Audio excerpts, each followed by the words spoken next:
दोस्तों वेदांता ग्रुप के शेयरों की बात करें तो एल्यूमिनियम के शेयर को छोड़ दे तो बाकी सभी शेयरों में आज तेजी देखने को मिली। अब इसके पीछे की वजह को समझेंगे। वेदांता के चेयरमैन अनिल अग्रवाल की तरफ से बयान निकल कर आया, उसके भी मायने क्या समझेंगे। इसके अलावा एक बड़ी अपडेट और है वेदांता ग्रुप से, उसको भी जानेंगे इस वीडियो के माध्यम से। सबसे जो बड़ी बात ये निकल के आ रही है कि वेदांता ग्रुप के शेयरों ने पहले बहुत अच्छी तेजी बताई थी, उसके बाद फिर सारे स्टॉक नीचे आए, दबाव में आ गए।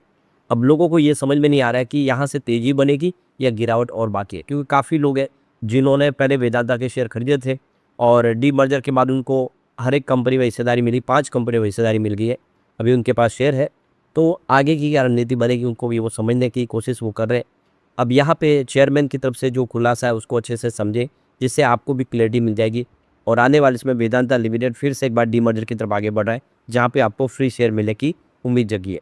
लेकिन फ्रेंड्स, उससे पहले अगर आप पहली बार हमारे चैनल पे आए तो चैनल को सब्सक्राइब कर दीजिए, एक बेल आइकॉन दबा दीजिए ताकि जब भी नया वीडियो बने पहला नोटिफिकेशन आपको मिले। वीडियो पसंद आए तो लाइक से जरूर कीजिए। चलो फ्रेंड्स, वीडियो स्टार्ट करते हैं। मैं हूँ आपका दोस्त SB दवे और हमारे अपने चैनल ऑनलाइन कमाई में आपका बहुत बहुत स्वागत है।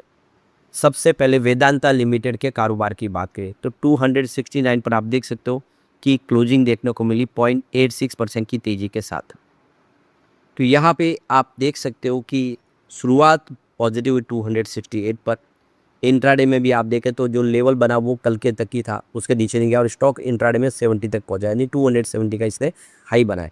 लेकिन अभी भी स्टॉक देखें तो काफ़ी ज़्यादा नीचे, क्योंकि 360 का इसने हाई बनाया हुआ है। तो हम ये कह सकते हैं कि 90 रुपये नीचे स्टॉक अभी भी अपने ऊपरी प्राइस है, यानी आगे बढ़ने की उम्मीद इसमें काफ़ी ज़्यादा है। अब Vedanta iron and steel limited की बात करें तो यहाँ पे शानदार तेजी थी। क्लोजिंग 38.05 पर, यहाँ पे 3.20% की तेजी देखने को मिली। तो ये देख सकते हो कि शुरुआत अच्छी खासी तेजी के साथ 36.90 पर हुई, पर इंट्राडे में गिरावट भी हुई है। आप देखिए 36 का लो देखने को मिला, क्योंकि 36.87 पर कल की क्लोजिंग थी। तो गिरावट के बावजूद निचले लेवल से जो खरीदारी लौट के उसकी वजह से 38 तक पहुंच गया। अभी 44 इसका अपना फ्रेश हाई बना हुआ है डीमर्जर के बाद, यानी स्टॉक आने वाले समय नीचे की तरफ से आगे ऊपर बढ़ चुका है, क्योंकि निचले लेवल से 19 के लो से तो डबल है, 44 के नज़दीक है, यानी नया हाई बनाने को ये तैयार है। अब यहाँ पे वेदांता पावर लिमिटेड की बात करें तो 36.66 पर क्लोजिंग की 0.33% की तेजी देखने को मिली।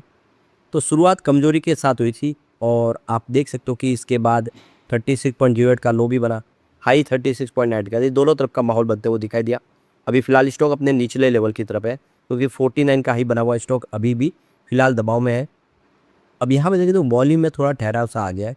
देखिए पिछले एक महीने में इसका 3 करोड़ के वॉल्यूम था, 1 वीक पहले आप देखिए इसका 3 करोड़ का ही वॉल्यूम हुआ था और परसों इसका 2 करोड़ के आसपास का वॉल्यूम था, यानी फ्राइडे को।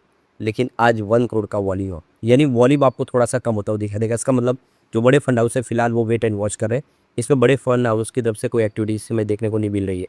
अब Vedanta oil and gas limited की बात हो 37.65 पर क्लोजिंग थी, यहाँ पे 1.37% की तेजी देखने को मिली। तो यहाँ पे आप देख सकते हो कि शुरुआत तो काफ़ी अच्छी तेज़ी के साथ हुई थी 37.40 पर इंट्राडे में 36.81 का लो भी बना, यानी गिरावट हो रही है, ऐसा नहीं है, क्योंकि बाजार भी कमज़ोर था, लेकिन उसके बाद इसमें तेज़ी बनी है। अभी फ़िलहाल 47 रुपये इसका फ्रेश हाई बना हुआ है डिमर्जर के बाद, उससे अभी लगभग 10 रुपये डिस्काउंट पे स्टॉक आपको देखने को मिलेगा, पर उम्मीद है कि यहाँ से आने वाली तेज़ी फिर शुरू होगी। अब यहाँ पे जो बड़ी अपडेट निकल के आ रही है तो ये देख सकते हो कि वेदांता ऑयल एंड गैस की तरफ से जो एक्सचेंज को जानकारी दी है, जिसमें कहा गया है कि Vedanta and oil gas limited, जो पहले माल्को एनर्जीज के नाम से कंपनी जानी जाती थी डीमर्जर के पहले, उनको अब देख सकते हैं कि यहाँ पे उन्होंने एप्लीकेशन लगाई, उसके हिसाब से रजिस्टर ऑफ कंपनीज है और कॉर्पोरेट आइडेंटिफिकेशन नंबर उनका चेंज हो चुका है, क्योंकि कंपनी अब बदल चुकी है। पहले माल्को एनर्जी, इसलिए अब वेदांता ऑयल एंड गैस हो चुकी है। तो ये देख सकते हो कि उनका इस समय जो स्टेटस है वो बदल चुका है। तो मिनिस्ट्री ऑफ कॉर्पोरेट अफेयर्स की तरफ से देखें तो अनलिस्टेड से लिस्टेड पे इसका स्टेटस बदल दिया गया। पहले अनलिस्टेड कंपनी जब लिस्टेड हो चुकी है और यहाँ पे इसके अंदर जो बदलाव था वो कर दिया गया। तो अब देखो कि कंपनी नए नाम से जानी जाएगी और इसको एक नया कोड मिल चुका है। तो मिनिस्ट्री ऑफ कॉर्पोरेट अफेयर्स की तरफ से लेटर दिया गया है, जिसमें कंपनी का नाम है अब Vedanta oil and gas limited. और आप देख सकते हो कि अब यहाँ पे इसका जो एड्रेस वगैरह भी दे दिया गया है, आप देख सकते हो कंपनी का एड्रेस। और यह एक देख सकते हो कि नॉन गवर्नमेंट कंपनी है, प्राइवेट प्लेयर कंपनी, और इसकी जो भी डिटेल है वो सारी यहाँ पे शेयर कर दी गई है। अब यहाँ पे वेदांता एल्यूमिनियम लिमिटेड की बात करें, 441 पर क्लोजिंग थी, यहाँ पे 0.43% की गिरावट देखने को मिली। वेदांता ग्रुप की इकलौती कंपनी थी जो आज रेड में क्लोजिंग दी। तो ये देख सकते हो कि शुरुआत तो पॉजिटिव थी 445 पर, क्योंकि फ्राइडे की 443 की क्लोजिंग थी। इंट्राडे में 449 का हाई भी बना, लेकिन यहाँ पे बिकवाली शुरू हो गई, तो प्रॉफिट बुकिंग आई, जिसकी वजह से 441 का लो बनता हुआ दिखाई दिया। अभी फिलहाल अगर आप देखें, ये स्टॉक अपने ऊपरी प्राइस से जो 537 है, उससे स्टॉक अभी कम से कम 100 रुपये नीचे ये स्टॉक आपको दिखाई देगा, और निचले लेवल 423 के आसपास है। परंतु एक बात का ध्यान रखें, वेदांता ऑयल एंड गैस जो बिजनेस है उसमें अपडेट की संभावना तो क्वाइट बनी है जो डेट है, लेकिन जो वेदांता एल्यूमिनियम है वो पहली पसंद है ब्रोकरेज हाउस की।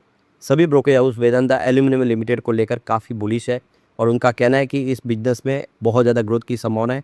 इंडिया की ये नंबर 1 कंपनी, ऑलरेडी हमने कल इसमें डिस्कस किया है, तो यहाँ से बहुत अच्छी पॉजिटिव संभावना आने वाले समय बनते हुए दिखाई देगी। स्टॉक काफ़ी अच्छा कर सकता है, और सबसे अच्छी बात है वेदांता ग्रुप की कंपनियों की कि अपनी पेयर कंपनियों की तुलना में इनकी पी रेशियो काफ़ी लो है, अट्रैक्टिव प्राइस पे, इसलिए ये सारे स्टॉक आने वाले समय यहाँ से अच्छा करने की ताकत रखते हैं। तो आज आप देखिए 17 अगस्त थी, और इस 17 अगस्त के दौरान वेदांता ग्रुप के शेयरों ने कैसा प्रदर्शन किया उसको हमें समझना चाहिए। तो ये देख सकते हो कि वेदांता आयरन एंड स्टील के अंदर आप देखिए आज 5% का इंट्राडे में अपर सर्किट हिट हुआ, और उसके बाद सर्किट खुला, लेकिन सर्किट लगा था। तो वेदांता ग्रुप जो है लेटेस्ट अभी जो सक्सेसफुल बिडर साबित हुआ है, पूनम मैग्नीज जो ब्लॉक है आंध्र प्रदेश के अंदर, वो इन्होंने बोली जीत ली है। और इससे देखें तो आने वाले समय इसका जो वेदांता आयरन एंड स्टील को इसका बेनिफिट होगा। तो आप देखें मिनरल्स जो है उसमें मैग्नीज का जो सबसे बड़ा रोल होता है, यह एक हार्ड मेटल मैग्नीशियम होता है, स्टील मेकिंग में इसका प्रोसेस में काफ़ी इस्तेमाल होता है।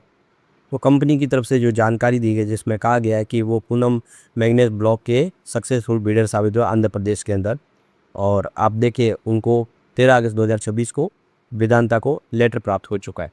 तो आप देख सकते हो कि यह 152 एकड़ का हेक्टेयर्स में एक बहुत बड़ा G4 का एक बड़ा ब्लॉक इनको प्राप्त हुआ है, जिससे इनके बिजनेस में आगे आने वाले में ग्रोथ की संभावना बनेगी, इनको रॉ मटेरियल मिलेगा। और आप देखिए वेदांता माइनिंग और मिनरल्स में सबसे बड़ी इंडिया की कंपनी है, बिजनेस लगातार ग्रो कर रहा है। ऐसे में आने वाले में इन सभी शेयरों के अंदर भी आगे बढ़ने की संभावना काफ़ी ज़्यादा है। अभी एक जो बड़ी अपडेट निकल के आ रही है, वेदांता के चेयरमैन अनिल अग्रवाल का बयान निकल कर आया है। तो यहाँ पे देखिए उन्होंने, अनिल अग्रवाल ने एक्स पर जो लोगों के जो सवाल थे उसके जवाब में कहा है कि सफलता असफलता और बिजनेस को लेकर अपनी पूरी सोच है उन्होंने साझा की है। उन्होंने कहा कि बुरा दौर ज़िंदगी ने पूरी ज़िंदगी भर के लिए नहीं होता है, और साथ ही क्रिटिकल मिनरल्स में भारत के अवसर पर भी उन्होंने अपनी बातें रखी है। तो अनिल अग्रवाल का यही कहना है कि ज़िंदगी भर आपके साथ बुरा दौर नहीं रहता, बुरा दौर आता है लेकिन उसके बाद अच्छा दौर भी आता है। तो आप ये टेंशन में रहे कि ज़िंदगी आपकी पूरी ऐसे ही निकलने वाली है, बहुत उतार चढ़ाव होते हैं हर किसी की ज़िंदगी में, आने वाला समय बेहतर होता है, जितनी ज़्यादा मुसीबत आएगी उसके बाद अच्छा समय भी आता ही है। ये उन्होंने एक तरह से होप जगाई है सबके लिए। तो यहाँ पे सवाल निकल कर आया चेयरमैन अनिल अग्रवाल के पास, क्या वेदांता जैसी और कंपनियां भारत में बननी चाहिए? तो यहाँ पे देख सकते हो कि उनका जवाब भी अनिल अग्रवाल है कि बिल्कुल मैं चाहता हूँ कि भारत में वेदांता जैसी सिर्फ एक नहीं कई प्राकृतिक संसाधनों में कंपनियां बने, यानी और भी लोग इस मौके में तलाश में रहे और आए। बहुत सारी यहाँ पे अपॉर्चुनिटी है, अकेले वेदांता की आवश्यकता नहीं है, बहुत सारी कंपनियाँ जो यहाँ पे अपने लिए रास्ते तलाश सकती है। अब यहाँ पे उनसे सवाल ये भी पूछा गया क्या प्राइवेट प्लेयर की हिस्सेदारी क्रिटिकल मिनरल्स के लिए ठीक है, तो क्या इससे भारत ग्लोबल लीडर बन सकता है? तो यहाँ पे अनिल अग्रवाल ने कहा कि क्रिटिकल मिनरल्स में भारत के पास सबसे बड़ी अवसर है। अगर इंडस्ट्री, सरकार और रिसर्च साथ साथ मिलकर काम करे तो हम सिर्फ अपनी ज़रूरत पूरा नहीं कर सकते बल्कि भारत ग्लोबल सप्लाई चेन का महत्वपूर्ण हिस्सा भी बन सकता है। यानी हमारे पास प्रचुर संभावना है जिसका हमें दोहन करना है। तो एक तो ये बात समझ में आ रही है कि वेदांता के जो बिजनेस है वो आने वाले में पूरे गेम चेंजर साबित हो सकते हैं। लेकिन फ्रेंड्स, कोई भी इन्वेस्टमेंट करने से पहले अपने फाइनेंशियल एडवाइजर से एडवाइस ले ले, या अपना खुद का रिसर्च करें कि वो मैंने वीडियो आपके एजुकेशनल पर्पज़ के लिए ही बनाया। वीडियो पसंद आए तो लाइक से जरूर कीजिए और चैनल को सब्सक्राइब कर दीजिए। Thank you friends.